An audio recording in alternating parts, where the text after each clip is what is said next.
Welcome back. In the first of the mini lectures on gender discrimination, I talked about how I believe that women, unfortunately, are the victims of discrimination from men and, unfortunately, from other women.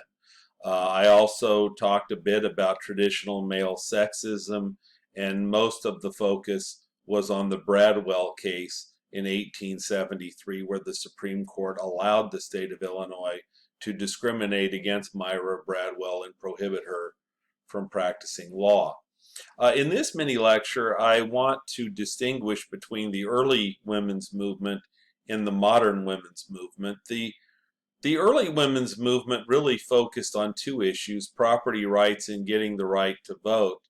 And as I mentioned earlier, many early feminists gained valuable political experience fighting slavery. They believed that when black men were granted the right to vote, which remember occurred with the 15th Amendment, that they would also get the right to vote. And when women were excluded from the 15th Amendment, this really drove a wedge in the feminist movement that split into two distinct movements. The first movement I told you earlier, where women continued to petition the Congress and were unsuccessful. Women did not constitutionally get the right to vote until the 19th Amendment in 1920. But another group of women were very pragmatic. I thought they took a very enlightened view. Another group of women said that voting rights is not going to occur nationally until we get the right to vote at the state level. And in fact, the target goal was about a dozen states. The thought being that if we can eventually get a dozen states to give us the right to vote, then that will put enough pressure on the Congress to where women will get the right to vote everywhere. And so women and voting rights was actually an interesting case study of American federalism for quite some time. Western states took the lead, and eventually every Western state except New Mexico gave women the right to vote before the passage of the 19th Amendment. On the other hand, no Southern state gave women the right to vote before the passage of the 19th Amendment. That again was passed in 1920. Notice the tie-in to that political culture discussion we had earlier. Remember, Western states, the dominant culture is moralistic, it's innovative. The goal of politics is to improve the community. People should be encouraged to vote, to participate, to engage in direct democracy. And here is an example of the moralistic culture at work. It is Western states that took the lead in terms of voting rights. Now, even though a lot of commentators believe that political culture is not nearly as important as it used to be, I would allege that that these political culture types still do matter.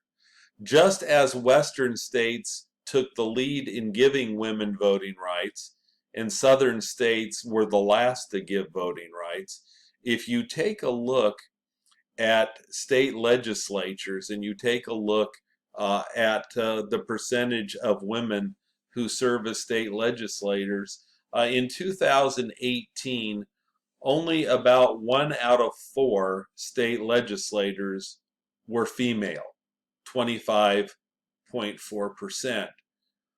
I'm going to list the top 10 and the bottom 10, and you don't need to know any of these numbers, you don't need to know any of these states, but this is consistent with one of the themes of the course, and that is that Western states tend to take the lead, they tend to be the most innovative, and Southern states tend to lag behind. That does not mean that there aren't exceptions to this, and you will hear some exceptions in the list, but here are the top 10 states in terms of women serving as state legislators. So Arizona is first, Vermont, Nevada, Colorado, Washington, Illinois, Maine, Oregon, Maryland, and Minnesota. The vast majority of the top 10 were Western states. If you listen to the bottom 10, the 10 states that have the fewest female state legislators, you will also hear a pattern with a notable exception: Wyoming, Oklahoma, Louisiana, West Virginia, Mississippi, Alabama, South Carolina, Kentucky, and North Dakota. So just as Western states gave women political opportunities first, Western states still give women more political opportunities. And think about California. Both of our U.S. senators are women. We are a rarity in the United States in the fact that both of our senators happen to be female. And so the early women's movement is really accomplished with the passage of the 19th Amendment. The modern movement, on the other hand, is a much more complex movement. It involves economic equity, political equity, reproductive rights, and a variety of other components. Unlike civil rights based on race, where the earliest victories, remember, were in the courts, and then civil rights acts were passed later, the earliest victories for women were legislative. The earliest victories for women were in Congress. Remember, the Supreme Court was not receptive to the notion of gender equity in the 1960s. And so I want to mention four legislative acts, three that are significant because they were passed into law. The fourth one significant because, in my mind, it is the great failure of the women's movement in the 1970s. The first one that's mentioned in your notes is the Equal Pay Act of 1963. When President Kennedy ran for the presidency in 1960, he pledged to fight for an Equal Pay Act mandating equal pay for equal work. In fact, he said that if he were elected president, he would see to it that this law was passed in 6 months. And as you can see by the date, 1963, he was unable to get it passed in 6 months. It turned into a much, much more bitter battle. It was a far more difficult fight than President Kennedy believed that it would. Now, here's the problem, especially in 1963. And the problem is our good friend segregation that I've referred to over and over again. Men and women were vocationally segregated, and to a lesser extent still are today in many fields. So, for example, if you take a look at the 1960s, men and women were doing different jobs. I call it the pink versus blue collar job dilemma. And as you might guess, women were segregated into jobs that tended to be lower paid.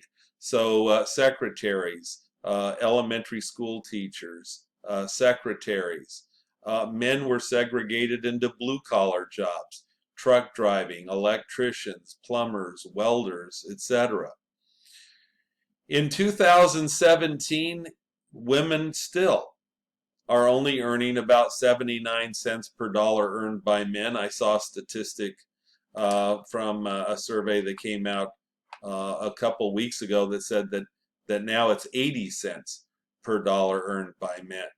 I guess you can look at this issue of pay depending on whether you're an optimist or a pessimist. If you're an optimist, you would say, when I first started teaching, women were earning 62 to 65 cents per dollar earned by men, and now it's up to about 80 cents per dollar earned by men. So certainly there has been significant movement towards the equity goal.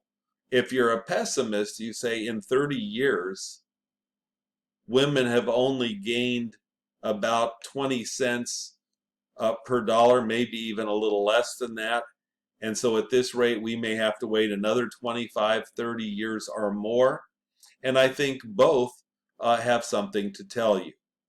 The second act that I just want to mention is the Civil Rights Act of 1964. I talked about that in detail earlier, but what I didn't mention earlier is that originally women were not included in the legislation. The Civil Rights Act of 1964 pertained only to race.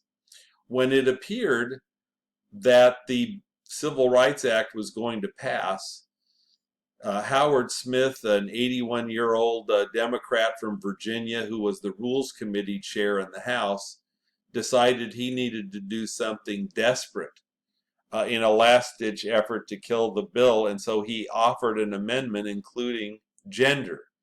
According to the congressional record, when this amendment was outed, there was loud, raucous laughter in the House of Representatives, but the joke was on Representative Smith because the Civil Rights Act was passed by a significant margin, and including gender, including women, was the right thing to do. That wasn't the intention. The intention was not to do the right thing. The intention was to undermine and kill the bill, but it was not. I want to mention two other actions. The first of these, and put multiple stars next to Title IX in your notes that you printed. Title IX has been the major federal law banning discrimination, and most famously in athletics, although that is actually a very small part of the bill. The legislation has multiple provisions and applications, and Title IX has had a dramatic impact in fostering greater gender equity in athletics. For example, at a college that I once attended, the University of Michigan in Ann Arbor, in 1970, 100%, that would be all of it, 100% of the athletic budget went for men's sports. The athletic director would call female athletes to the gymnasium, and listen to the language here. The athletic director would say, we here at the University of Michigan are sympathetic. We want you women to play sports. We want you to come and sell apples at the University of Michigan football games and sell apples, and you can keep the money for your little sports.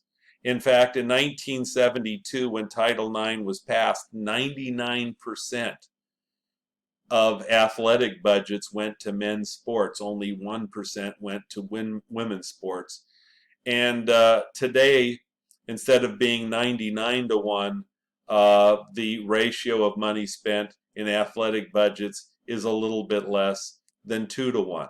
Certainly, there still is significant discrimination, but there has been significant strides taken towards equity. The last measure that I want to mention, I believe, is the great failure of the civil rights movement regarding women in the 1970s, and this is the Equal Rights Amendment. The Equal Rights Amendment has a long history. It dates all the way back to its first introduction in Congress in 1923. The amendment finally got out of the Congress. Congress passed the amendment with more than 2/3 majorities in both houses in 1972 and sent this amendment out to the states. The ratification battle was incredibly bitter, and eventually the constitutional amendment failed because only 35 of the 38 required states ratified it. So even though a majority of Democrats were in favor of this amendment, a majority of Republicans were in favor of this amendment, more than 2/3 of both the House and the Senate, and 70% of the states, 35 out of 50, the amendment failed by 3 states. And to me, this is a sad event. It's an unfortunate event, but in my mind, not surprising. I talked earlier, the last thing in your notes deals with the 1970s and victories for women in the Supreme Court. I mentioned Roe versus Wade, Frontiero versus Richardson, and Reed versus Reed. And so the victories in the courts came after these legislative victories for women. And when I come back in the next lecture, I start a whole new module with